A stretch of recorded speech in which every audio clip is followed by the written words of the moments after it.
Merci Monsieur le Président. Merci Madame, Monsieur pour vos interventions très intéressantes.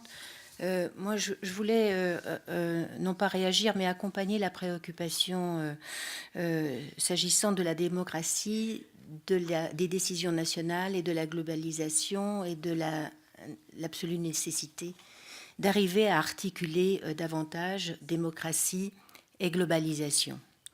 Alors, je vous rejoins en ce sens que les gens savent qu'il y a que les décisions sont prises à plusieurs niveaux.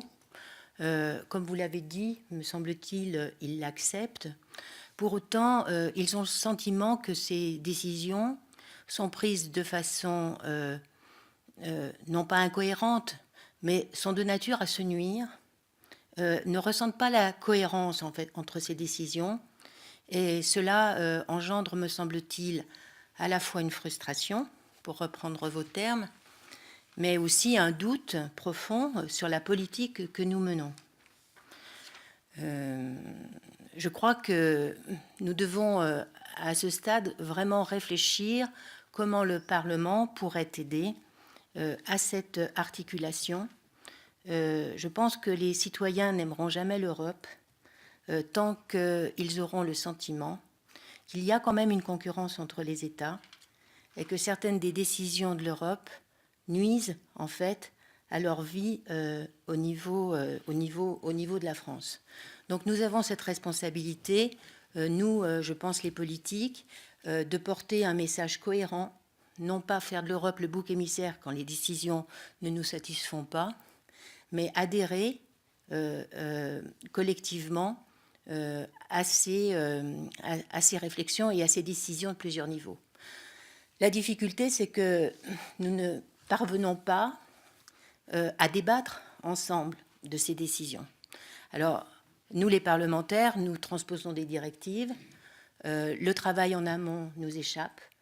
Nous arrivons avec des difficultés sur ces transpositions qui sont un exercice technique tout à fait intéressant, mais il aurait été, à mon sens, beaucoup plus intéressant que le Parlement soit saisi en amont de ces conséquences et non pas le seul gouvernement.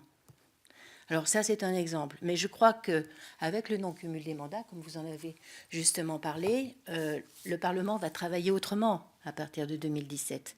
Et il me semble que nous devrions pouvoir être aussi une des chevilles ouvrières de cette articulation avec l'Europe et les instances internationales qui, pour le moment, n'ont de lien finalement qu'avec les États, la gouvernance, mais pas les parlementaires. Et je crois qu'il faudrait vraiment réfléchir à la façon dont on pourrait créer des liens et faire comprendre de ce fait aux citoyens, parce que nous sommes quand même des élus de terrain, de faire comprendre aux citoyens à quoi servent ces institutions internationales et comment elles participent en fait de la résolution des problèmes qui se posent à notre niveau et au niveau global. Alors, bon, moi, modestement, il me semble qu'au niveau parlementaire, nous pourrions réfléchir quand même à la mise en place d'un groupe parlementaire réunissant des sensibilités plus juridiques, économiques, sociales, qui pourraient avoir la charge d'établir ce lien avec les organisations internationales, non pas en termes de décision, mais déjà en termes d'expertise, de débat, et également avec l'Europe. Il faut, je crois, parce que nous pourrions restituer aux citoyens une vision plus cohérente de ce dispositif global qui pèse sur les décisions locales.